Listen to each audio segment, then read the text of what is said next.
Exactly, and a happy new year to them what's celebrating, Michelle and company. Listen, let's talk about, we're here to talk about rolling stock in the middle of Climate Week and the impact that all this modern rolling stock can have on our environment. But I want to start out by talking about something that is very much every day on the minds of our riders, which is crime.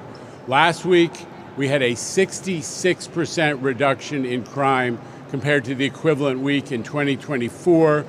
We had less than 3 index crimes per day in the New York City subway system, which carries more people than the city of Los Angeles has in it. What would they give for 3 crimes a day? So we're down 67% last week, an amazing sign of progress. Kudos to the NYPD, kudos to Governor Hochul, who has helped us make the investments that are pushing back on crime in the public space in general, but especially in the subway system. And we're not declaring victory. We're going to keep fighting because this is so important to our riders every day. So thank you to everybody for joining us in Grand Central Terminal. As I always say, it's the temple of mass transit in the United States.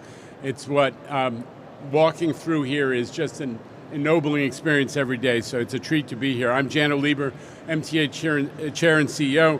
I have with me Justin Vanishek, the president of Metro North Railroad, Tim Mulligan, who runs rolling stock. We have created a new office just to do procurements of rail cars and subway cars and new buses because it is such an important piece of what the MTA is doing.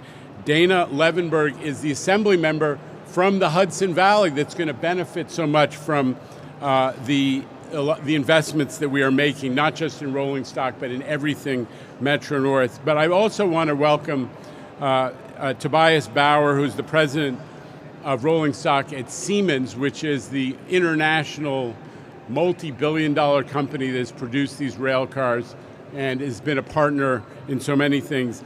And Ben Limmer, who is the chief of public transportation for the Connecticut Department of Transportation, which is our partner in all things Metro North, and always with us closely. We are here to celebrate. Today is the first day of service of these dual mode locomotives, and it's just in time for Climate Week. There is one every week. The MTA is trying to make the climate better by being the antidote to climate change. Public transit is the antidote to climate change, but this is Climate Week, and we're here to celebrate one new factor, which is these new locomotives, which will reduce airborne pollutants from these type of vehicles by 85%, way better than the old diesel trains.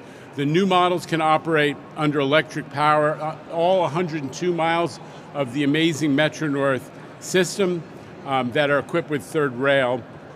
And you can compare that to the current fleet, which goes electric usually only to get in and out of the terminal. So big difference, a lot less pollution, and modernizing the whole system. We are excited about this transition, and we're just getting started. There's so much more to come in the MTA's capital program. Everyone was talking about congestion pricing this year, and we had by the way, and a very tough day for traffic in New York. This is UN week. Everybody in New York knows that's the worst traffic week that there is. We had unbelievably quality subway service, so a lot to celebrate.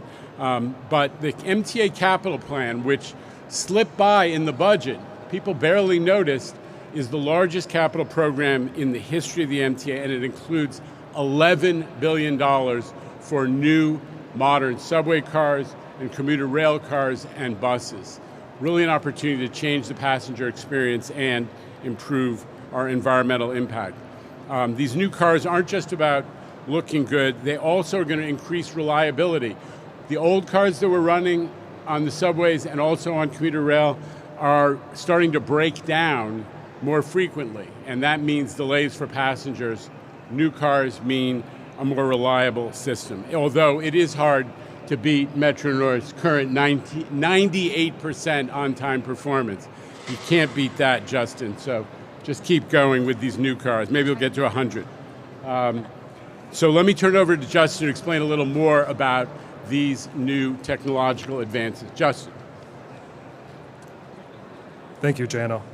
It's an honor to be here during Climate Week to celebrate such a milestone for Metro-North, the official launch of our new Siemens Charger locomotives into revenue service.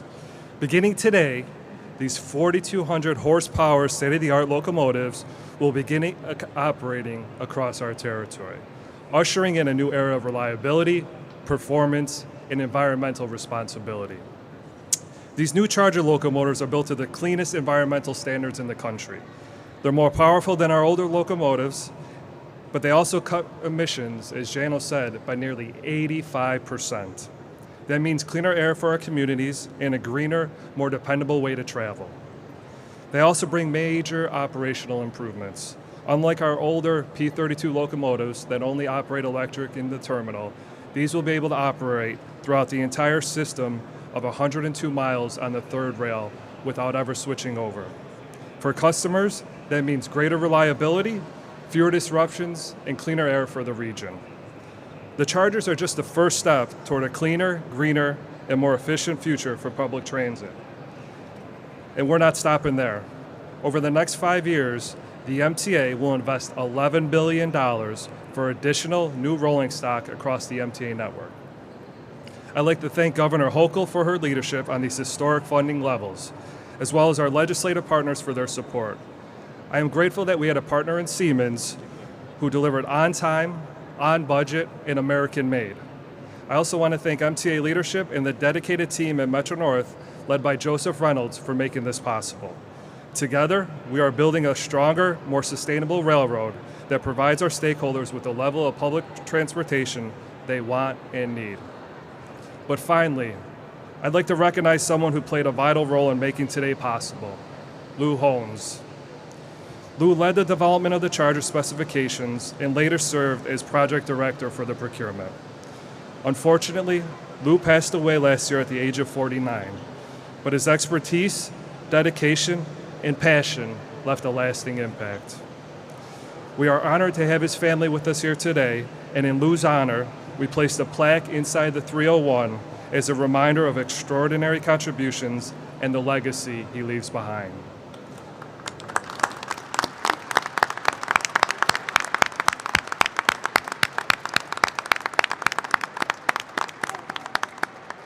Thank you. I'd now like to welcome Tobias Bauer up to the speaker.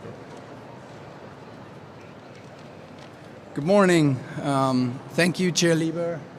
Justin, it's an honor to be here and to celebrate together with you this milestone, what we see as progress for our industry, joint progress. We'll celebrate the start of revenue service of our dual-mode Charger locomotives from Metro-North. Locomotives which were proudly designed together between Metro-North and Siemens Mobility, engineered and built by our team in the United States.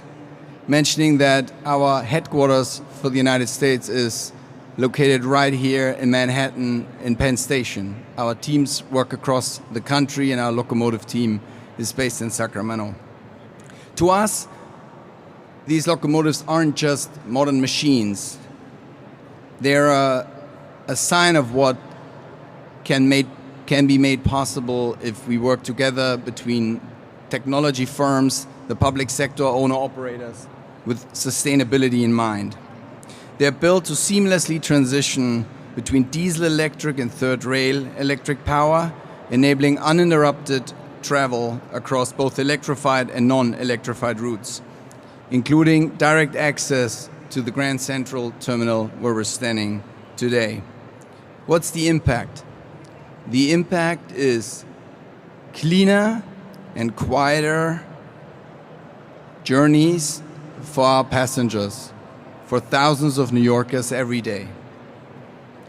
These locomotives meet the latest EPA, Environmental Protection Agency, Tier 4 standard, and as Chair Liebe said, reduce emissions by up to 85% when operating in diesel mode, and of course, emit zero emissions when operated by third rail, which means an improvement of air quality for the communities along the track. And that's the impact we're proudly realizing. Justin mentioned, it's important to us these locomotives are built right here in America. They're built at our Sacramento facility, which grew tremendously, and we'd welcome all of you to visit us. Very proud of what we can do there. We're providing a lot of jobs, but I like to say there's not only jobs, these are careers in our industries, in our facilities, and of course across our supplier network, of which we have many also right here in New York, where we have partners and suppliers. To me, it's a celebration. I really want to thank you, the MTA. I want to thank the MTA and Metro North for this good relationship, this partnership of working through technical challenges. You know, always putting, as it has been said, on-time delivery, staying in the budget first, not the contractual topics. This is how we want to work, and we're proud that we can deliver the modern, reliable, and sustainable transportation to the people of New York. Thank you to everyone. A shout out to the project teams, which can't be here. As all of you know, there's a lot of work behind the scenes in the depots at night to take it into commissioning, always safety first. Thank you to the teams which work backstage and make it all happen. Thank you. Glad we're celebrating this day together. Thank you, Tobias. I just want to welcome Assemblymember Dana Levenberg to say a few words. Dana. Thank you. Thank you so much, Chairman and President. And you really said it all, but I just want to focus on, I represent many of the communities along the Hudson River, and many of them are environmental justice communities. So we know that the air quality has been an issue for those communities, and I want to just be the first to congratulate MTA Metro North for really focusing on the importance of sustainable rail service as well as emissions. Knowing that it is Get There Green Week and Climate Week here in the city, it's so important that we celebrate this. We cut the ribbon on these new dual mode engines, and that we actually see the results by healthier people living here in our communities who are taking public transit that is more reliable. This is going to be a boost for our local economy as long as we can continue to also focus on the sustainability. And also congratulations on those low crime rates here in the subway. We know how important it is when people get here. So many people do commute from my communities into the city to work, and knowing that they have a safe transit system across the board is critical. So congratulations to all of those involved. Let's keep on working. Let's go for that 100% Metro North on time, and let's make sure that those crime rates go down even lower. Even one is one too many. Thanks so much.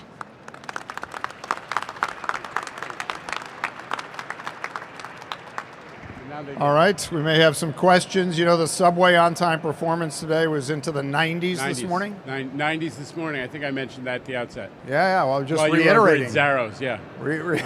Reiterating, sir. It was excellent service. Yeah. All right, we have some questions. Anybody on topic to get us started? On-topic questions from the assembled press. All right, that is the sign of a well-organized of conversations, everybody. To the Siemens people, you're welcome to depart. We're going to have possibly a couple of off-topic questions here. It's up to you. You can take leave if you want. It's up to you. Stick Justin, with us. You might need to stick around.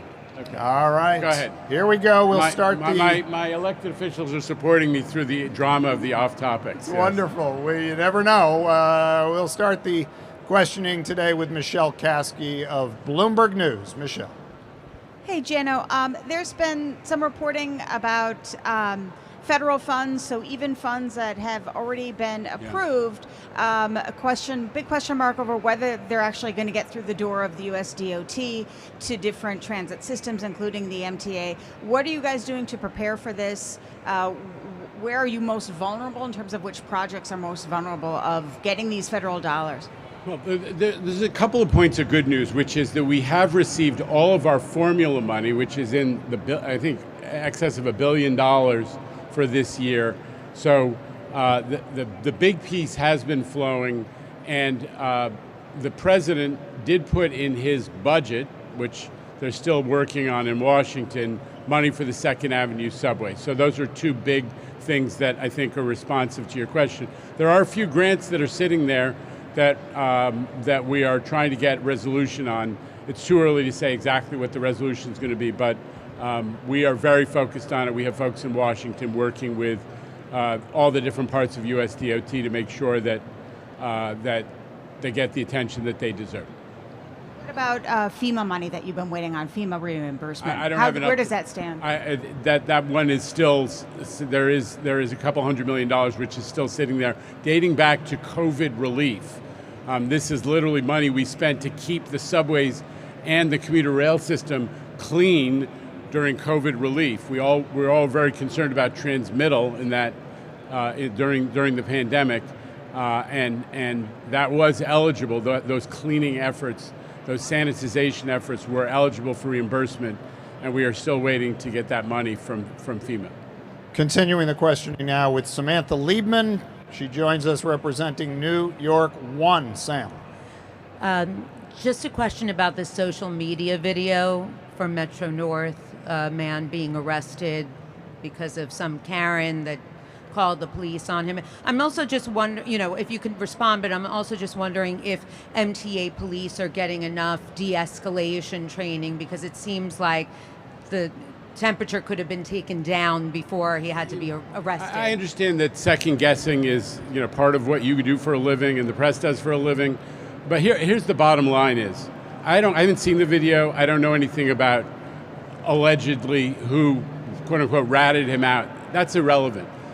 If you're putting your feet on the seats, you're breaking the rules of our commuter railroad and of the subways, of the whole MTA. It's posted everywhere. We do campaigns. It's kind of basic stuff. Courtesy to others. This is our public square that we share. We have to be courteous to each other. So it doesn't matter how it came to be that the woman who was the conductor became aware that he was sticking his feet on the seat. He shouldn't do that.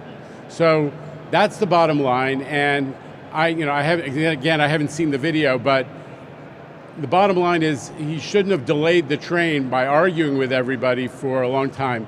Whether or not it's perfect de-escalation by folks who are, the police have to get involved because somebody won't take his feet off the seat, that's already, to me, is a situation that the person who did that ought to reconsider why they're delaying people, why they have to get the people involved, the cops involved. Just take your feet off the seat. It's that simple. And respect other passengers. But we'll take a look at the video and deal with all the dramas that seem to come out of these simple interactions these days. All right, anything else? No? Nobody? Great. Thank you all. Thanks, everybody, to the newsrooms watching on the live stream. We are concluding the proceedings, but there will be a ribbon cutting that will come with the release that follows later. You get photos and video from the ribbon cutting on the new locomotive. Thanks, everybody.